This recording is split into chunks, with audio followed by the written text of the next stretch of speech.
What if I told you that achieving truly audacious goals, the kind that really reshape your life, financially or otherwise, isn't just about grinding harder or catching some lucky break? Hmm.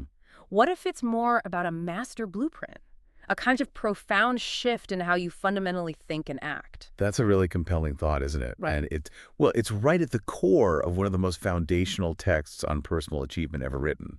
Napoleon Hill's Think and Grow Rich. Exactly. And this isn't just, some motivational book. It's actually the culmination of this incredible 25-year study. 25 years. Yeah. That's what makes this so fascinating, I think.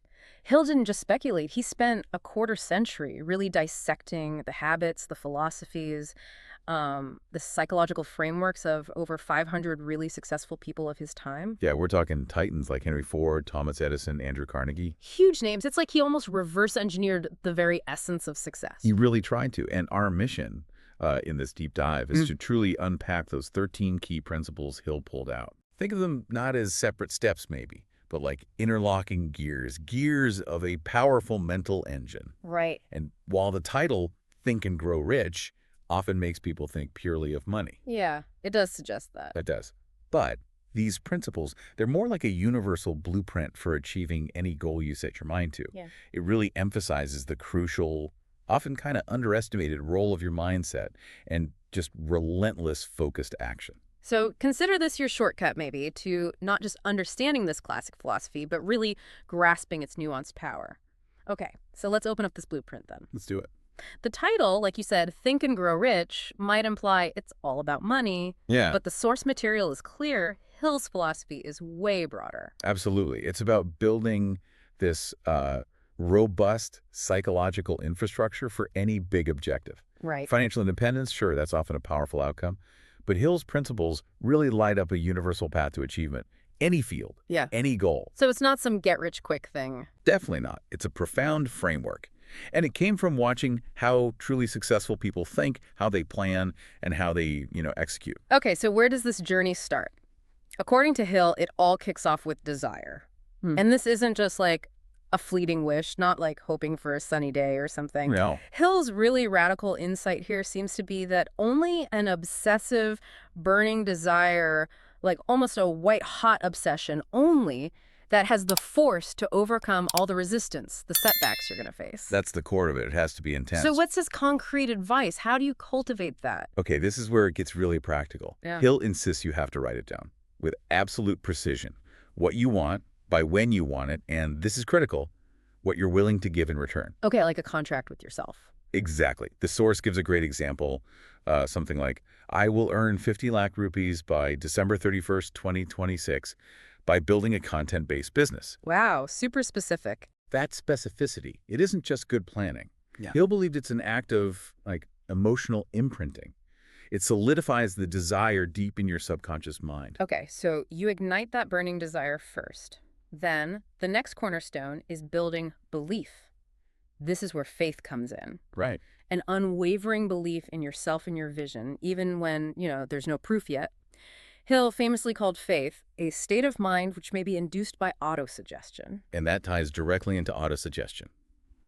Hill argued that your subconscious mind, it doesn't really know the difference between stuff coming from outside and your own thoughts if you generate them consciously. Interesting. So by constantly feeding it specific, emotionally charged desires and affirmations, he recommended daily routines, morning and night. Right. Repetition. Yeah, you're not just thinking positively in a vague way. You're essentially reprogramming your internal belief system. You're building this unshakable conviction.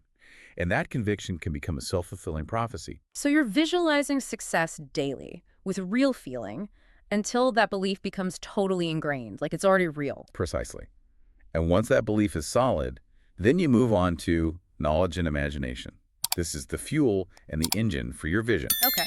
So Hill is very clear about specialized knowledge. He actually says knowledge is only potential power. Potential power. Yeah. He wasn't necessarily pushing for like a college degree for everyone or just memorizing facts. Okay.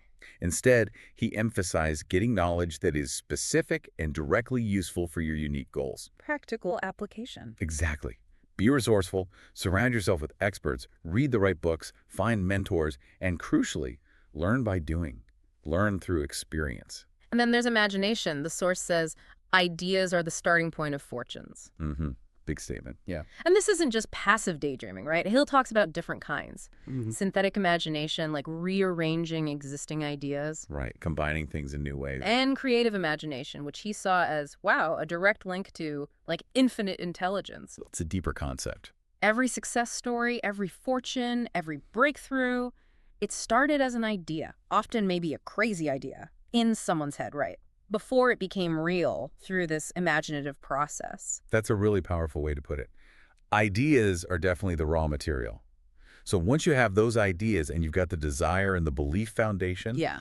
the next set of principles are all about action.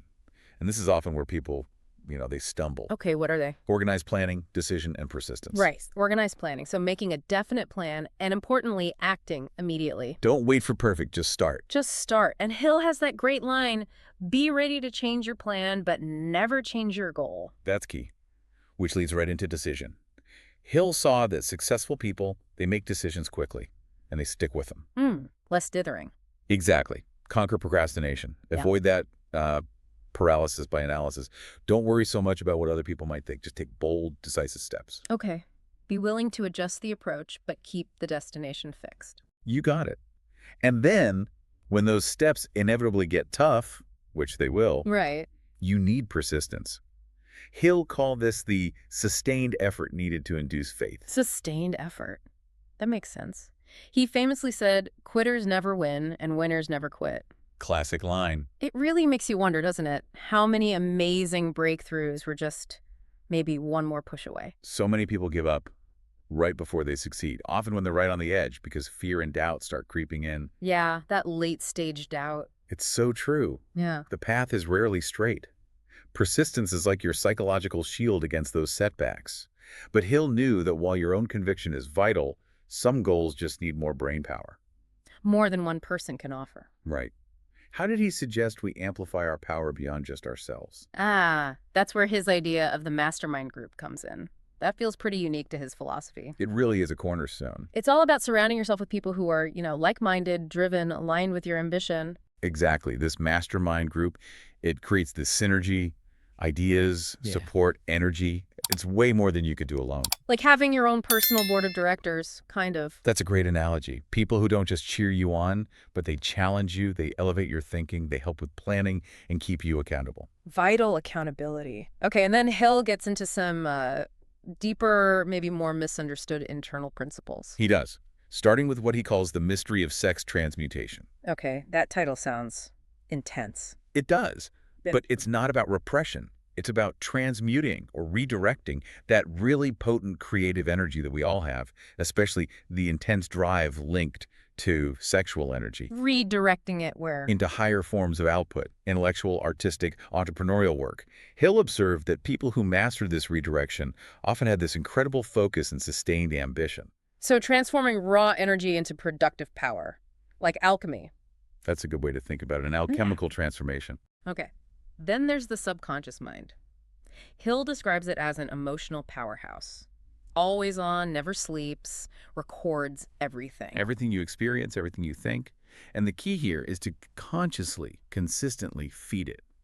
Feed it your goals, your definite desires, positive, empowering emotions. And at the same time. You have to actively root out the negative stuff.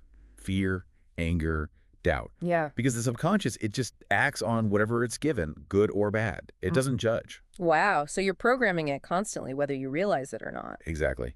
And closely related is the brain.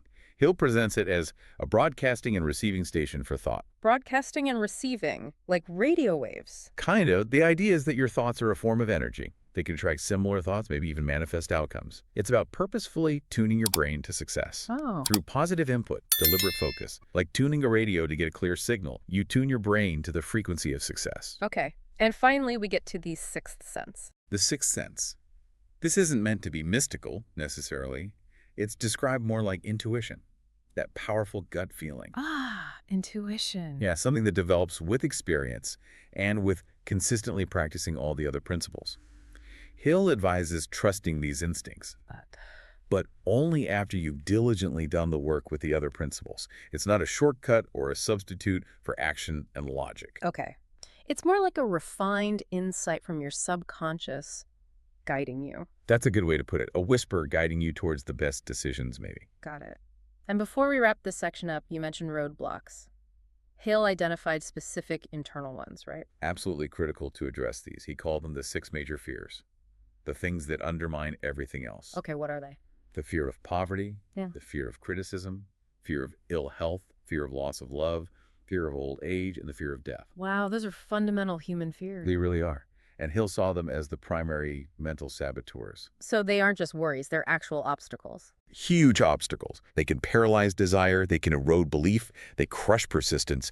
Hill's core belief was that real success, lasting success, only comes when you learn to master these fears. Get rid of the doubt. You have to clear out that internal landscape first. Exactly. Clear, so your desires and plans have room to actually grow and flourish. It's a whole system for building this inner fortress, really. Yeah. One that can stand up to external challenges. So taking all this in, what's the big takeaway for you, the listener? I mean, the main message from Think and Grow Rich seems to be that success isn't just random luck No. or just about how many hours you put in. It's much more deliberate. It really is. It's this potent mix, almost like alchemy, like you said. You need that definite burning desire, crystal clear thinking, persistent, smart effort, Right. and just an unwavering belief in yourself. And that core idea running through it all, you literally become what you think about. That's the heart of it, a profound idea to really sit with. Yeah. Which leads us right to our final thought for you to chew on. If your thoughts really do have that much power, how might consciously thinking rich, and maybe that means rich not just in money, but rich in mind, rich in purpose, rich in action, how might that start to reshape your daily reality, maybe opening up possibilities far beyond even your most ambitious financial goals?